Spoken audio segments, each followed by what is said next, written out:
나무에서 떨어지는 사과를 보고 만유인력의 영감을 떠올렸다는 아이작 뉴턴의 이야기 아실 겁니다.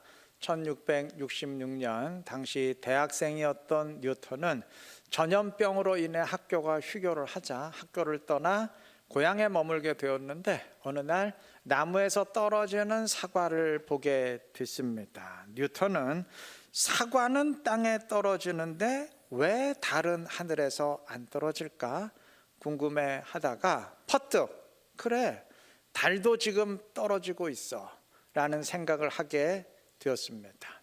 그는 그 생각을 계속 파고들며 발전시켜서 20년 뒤 드디어 만유인력의 법칙을 완전히 정립하게 됐습니다.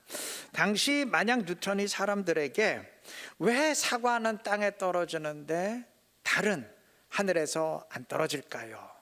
라고 물었다면 아마 이상한 사람 취급 당했을 겁니다. 아니 사과가 땅에 떨어지고 달은 하늘에 떠 있는 게 그게 당연한 거지. 그게 뭐가 이상해? 그걸 이상하다고 생각하는 네가 진짜 이상하다. 뭐 그런 취급 받았을 겁니다. 바꿔 말하면 뉴턴의 위대한 발견은 당연하다고 여겨지는 것을 당연하지 않다고 판단한 결과입니다. 지혜로운 사람은 때로는 당연하다고 여겨지는 것을 당연하지 않게 여길 수도 있어야 됩니다. 오늘 느헤미야의 첫 부분 읽었습니다. 느헤미야서는 페르시아 수상궁에 있던 느헤미야가 예루살렘의 비참한 소식을 듣는 것으로 시작합니다. 예루살렘의 성벽이 무너진 채로 있다 보니까 이방의 침략에 속수무책으로 당하며 능욕을 당하고 있다는 안타까운 소식이었습니다. 이 소식을 들은 페르시아 유대인들은 모두 안타까워했겠지만 그렇다고 그 문제를 해결하기 위해서 직접 예루살렘으로 가겠다는 생각은 하지 못했을 겁니다. 수상궁에서 예루살렘까지는 직선 거리로 계산해도 1200km가 넘습니다. 비행기나 기차가 없었던 그 시절 이 정도 거리는 이건 오늘날로 치면 지구 반대편에 있는 나라 정도의 거리라고 봐야 됩니다. 아니 그보다 훨씬 더 먼 거리라고 봐야 됩니다. 이 거리를 무릅쓰고 예루살렘까지 직접 가겠다는 것은 당시 누구도 생각하기 힘들었을 겁니다. 예루살렘의 문제는 그곳 사람들이 해결할 수밖에 없다. 그게 당연하다라고 여겼을 겁니다. 느헤미야는 달랐습니다. 그는 사람들이 당연하다 여기는 것을 당연하다고 여기지 않았습니다. 그는 가야 한다고 판단했고 가기 위해서 기도했고 결국 갔습니다. 하나님의 백성은 때로 사람들이 당연하게 여기는 것을 당연하지 않다고 판단할 수 있어야 됩니다. 1세기의 유대인이라면 누구든 오직 이스라엘 유대인만이 하나님의 택한 백성이다 라고 믿었습니다. 그들에게 그것은 너무나 당연한 사실이었어요. 하지만 사도들은 그게 당연하지 않다고 판단했고 유대인과 이방인의 차별이 없음을 선포했습니다. 하나님의 구원 역사는 그때부터 거침없이 진행될 수 있었습니다.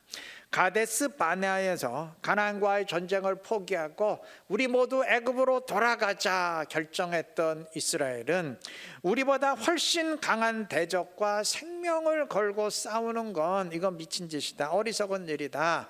그건 피해야 된다. 그게 당연하다 생각했습니다. 아니었습니다. 그건 절대 당연한 게 아니었습니다. 하나님이 보증하신 이상 그들과 맞서 싸우는 게 당연했습니다. 그들의 자녀 세대인 출애굽 2세대는 무엇이 당연하고 무엇이 당연하지 않은지를 올바로 판단했고 그러했기에 하나님의 뜻을 이룰 수 있었습니다. 당연하다고 생각한 것이 당연하지 않을 수 있음을 알아야 됩니다. 자본주의 사회에서 내 돈 내가 쓰겠다는데 뭐라 그럴 사람 없습니다. 내 인생 내 마음대로 내 뜻대로 살겠다는데 누가 뭐라 그럴 사람 없습니다. 내 인생 내가 판단하고 내 뜻대로 사는 거 그게 지극히 당연한 일입니다. 세상의 사고방식으로는 그게 맞습니다. 하지만 그리스도인은 그게 당연하지 않다는 사실을 알아야 됩니다. 내 인생의 주인이 내가 아님을 알아야 됩니다. 로마서 6장 22절이 말합니다. 그러나 이제는 너희가 죄로부터 해방되고 하나님께 종이 되어 그랬습니다. 우리는 하나님의 종이고 그리스도의 종입니다.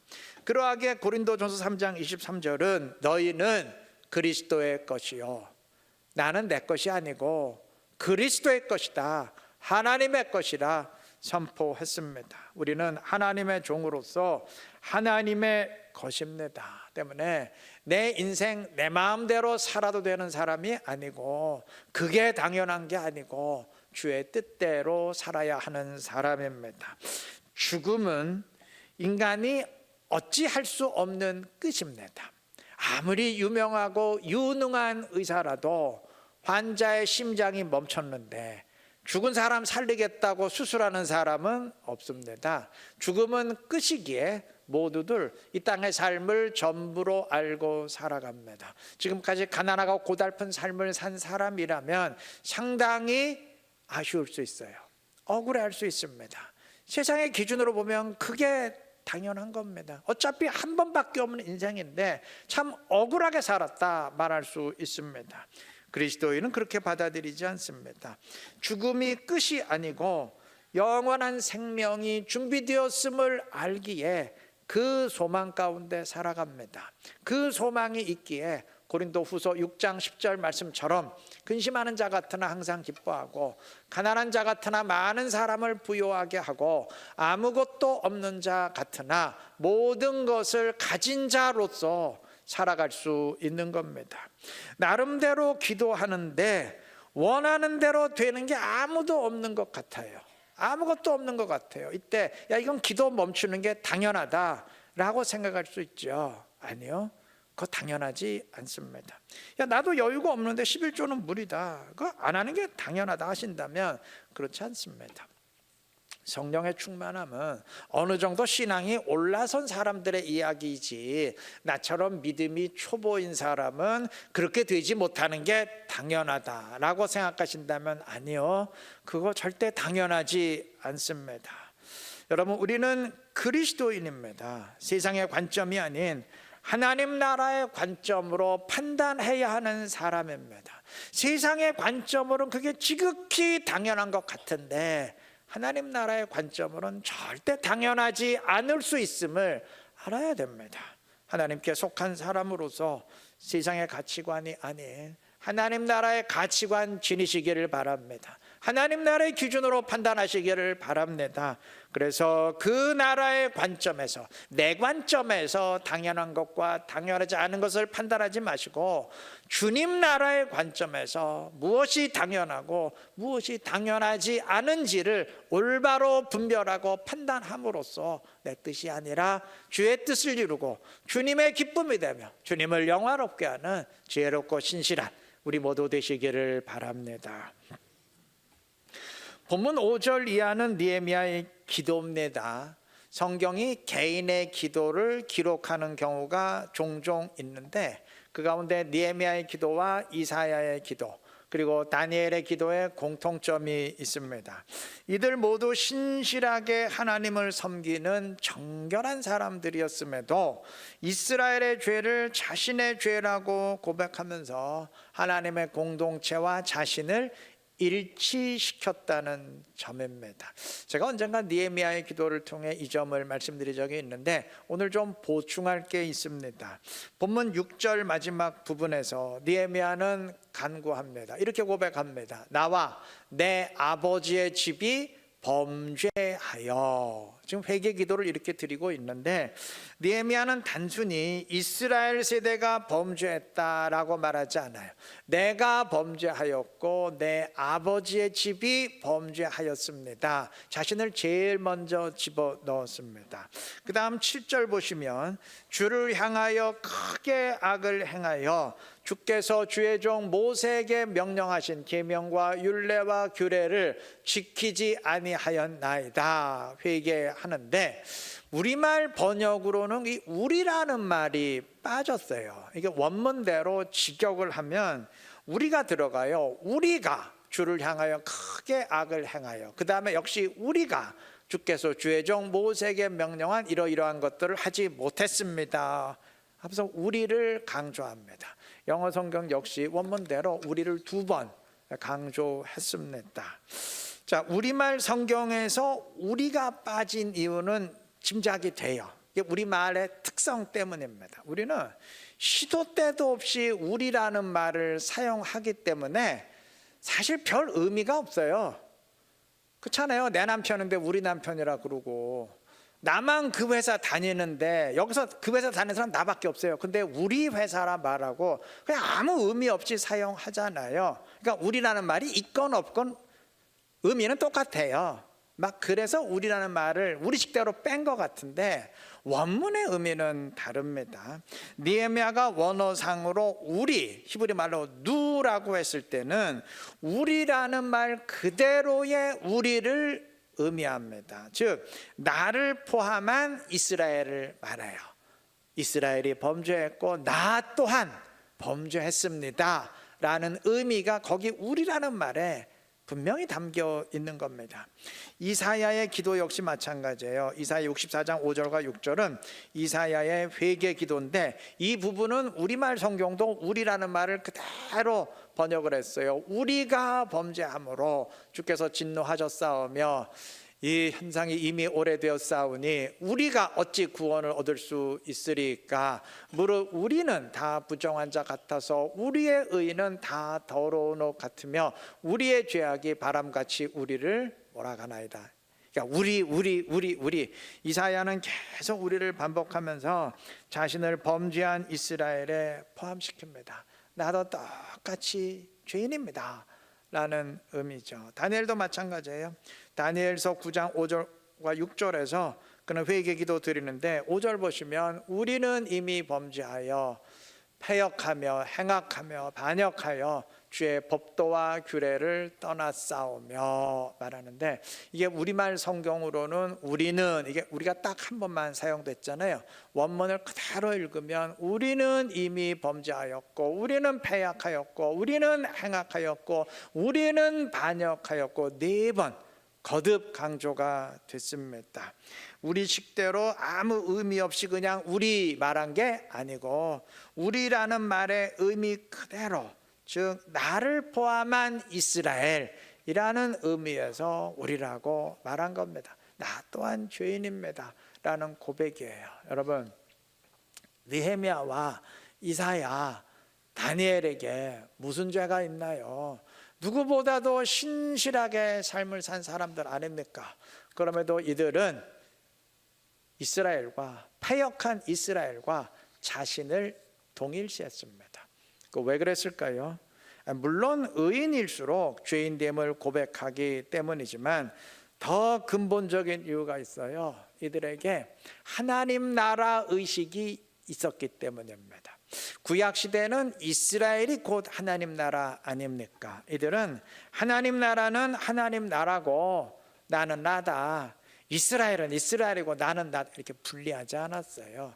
하나님 나라와 자신을 동일시했습니다. 느헤미야가 예루살렘까지 갔던 이유도 그 때문입니다. 만약 느헤미야가 이스라엘은 이스라엘이고 나는 나다 분리했다면 왜 굳이 페르시아의 높은 지위를 버리고 예루살렘까지 갔겠습니까? 올림픽 야구에서 일본과 우리나라가 이제 결승전을 벌인다고 한번 가정을 해 보십시다.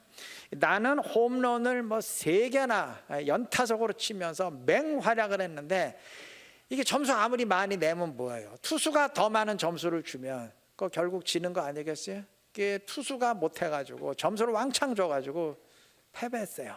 자, 이때 나는 엄청 잘했는데도 투수가 잘못해서 진 거 아니냐. 그러니까 이 경기는 투수는 졌지만 나는 이겼다, 나는 올림픽 금메달 받아야 된다, 이럴 수 있습니까? 정신 나간 사람이죠. 그러면 내가 못했기에 패배했건 아니면 나는 정말 잘했는데 다른 선수들이 죽을 써서 패배했건 진 건 진 겁니다. 팀이 진 이상 나도 진 거예요. 팀은 팀이고 나는 나다. 절대 분리할 수 없습니다.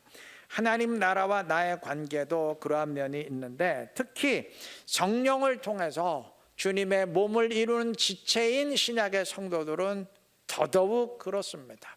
신약의 성도들은 누구는 손이고 누구는 발이고 누구는 심장이고 이렇게 각각 주님의 몸을 이루는 지체입니다. 그러면 몸의 지체는 하나일 수밖에 없습니다. 심장 멈추면 발도 멈춰요. 왜? 하나니까. 그렇지 않습니까? 발이 못 움직이면 심장도 못 움직여요. 왜? 하나니까. 한 몸이에요. 어떤 사람이 폭행죄로 체포되었는데, 저 사람을 때린 건 손이지 내가 아니다. 그 손만 체포할 일이지 왜 나를 체포하느냐? 그렇게 항의할 수 있어요? 또 발이 저 사람 때린 건 손이니까 손만 체포해야지 왜 발까지 체포해서 유치장에 집어넣느냐? 그렇게 따질 수 있습니까? 절대 그럴 수 없죠. 손과 발이 분리할 수 없고 지체와 내가 분리할 수 없습니다. 서로 하나예요. 하나님 백성이 그러하여서 하나님 나라와 내가 하나고, 성도와 성도가 또한 지체로서 하나입니다. 성도라면 주의 나라와 나를 일치시켜야 됩니다.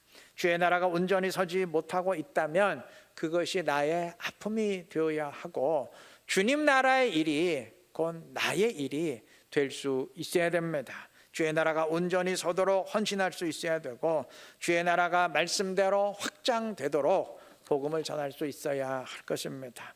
물론 이 땅의 교회가 곧 주님의 나라인 건 아니지만, 교회 자체가 하나님 나라인 건 물론 아니지만, 현실적으로는 가장 확실한 하나님 백성의 공동체는 교회입니다. 그럴 수밖에 없어요. 그렇다면 교회 공동체가 온전히 설 수 있도록 기도하면서 헌신할 수 있어야 될 것입니다. 나의 신실한 순종이 다른 사람에게 영향을 미침으로써 공동체가 성장하는데 도움을 줄 수 있어야 할 것입니다. 절대 그 반대가 되어서는 안 될 겁니다. 하나님 나라의 백성 된 것이 무엇을 의미하는지 절대 잊지 마시고 주의 나라를 위해서 살아가시기를 바랍니다. 그래서 주님의 나라를 위해 사용하시는 도구가 되어 드림으로써 주님을 섬기고 주님께 영광 돌리는 지혜롭고 복된 우리 모두 되시기를 바랍니다. 느헤미야의 기도에 특이한 부분이 있습니다. 6절 중반부 보시면 느헤미야는 이렇게 간구해요. 주는 귀를 기울이시며 눈을 여시사 종의 기도를 들으시옵소서. 뭔가 이상한데 지금 발견하셨나요? 자, 귀를 기울여 들으시옵소서. 이 말은 쉽게 이해가 돼요. 그런데 눈을 여시사 들으시옵소서. 이건 무슨 의미인가요? 여러분, 듣는 건 귀로 합니까? 눈으로 합니까? 귀로 하잖아요. 근데 왜 눈을 여시고 들으시옵소서 이렇게 간구했을까요? 자, 이 말을 어떻게 해석하건 그건 오늘 할 일이 아니고 한 가지는 분명합니다. 눈을 열어 주십시오라고 간구했을 때 보아달라는 의미입니다. 하나님이 보신다는 것을 전제하는 말입니다. 이 말이 예루살렘의 비참한 상황을 좀 보아주십시오라는 말인지, 아니면 회개하는 우리의 모습을 제발 보아주십시오라는 말인지 따질 것 없어요. 여하튼 어떤 의미건 상관없이 이것은 그가 보신다는 사실을 전제하는 말입니다. 맞아요. 하나님은 보고 계십니다. 지켜보시는 하나님이십니다. 4절 보시면 내가 하늘의 하나님 앞에 금식하며 기도하여 라고 했는데, 여기 하나님 앞에라는 말이 중요합니다. 지금 느헤미야가 성전에 있는 거 아닙니다. 성전에 있다면 하나님 앞에 있다고 자동적으로 말할 수가 있겠죠. 그런데 성전에 있는 건 아니에요. 그리고 하나님이 눈에 보이게 그에게 나타나신 것도 아니에요. 그런데 느헤미야는 하나님 앞에라고 말합니다. 내가 하나님 앞에 있고 하나님이 지금 보고 계신다라는 의미입니다. 맞아요. 느헤미야에겐 하나님이 나를 보고 계신다, 내 앞에 있다라는 의식이 있었습니다. 눈을 여시사 들으시옵소서라는 간구엔 그런 의미가 담겨 있는 겁니다.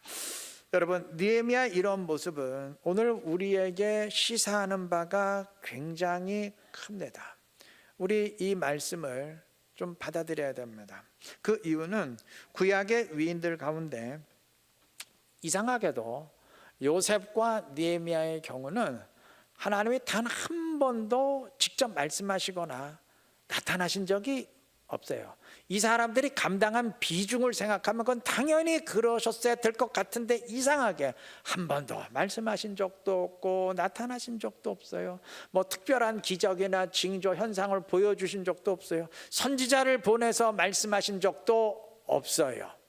그런데도 느헤미야는 내가 하나님 앞에 있고 하나님 지금 나를 보고 계신다라는 분명한 하나님 의식이 있었습니다. 신약에 우리도 그래야 됩니다. 오늘날 주님이 나에게 직접 말씀을 하시거나 또는 직접 나타나시는 일이 뭐 있을 수는 있어요. 절대 없다 그렇게 말 안 하면. 그런데 일반적이지 않습니다. 예외적입니다.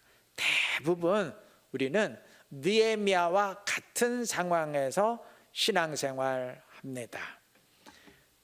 그런 우리에게 느헤미야의 모습은 모범이 됩니다. 우리도 느헤미야처럼 하나님이 보고 계시고 내가 그 앞에 있다, 이런 의식 지녀야 할 것입니다. 그런 의식을 지니는 아주 확실한 방법이 있습니다.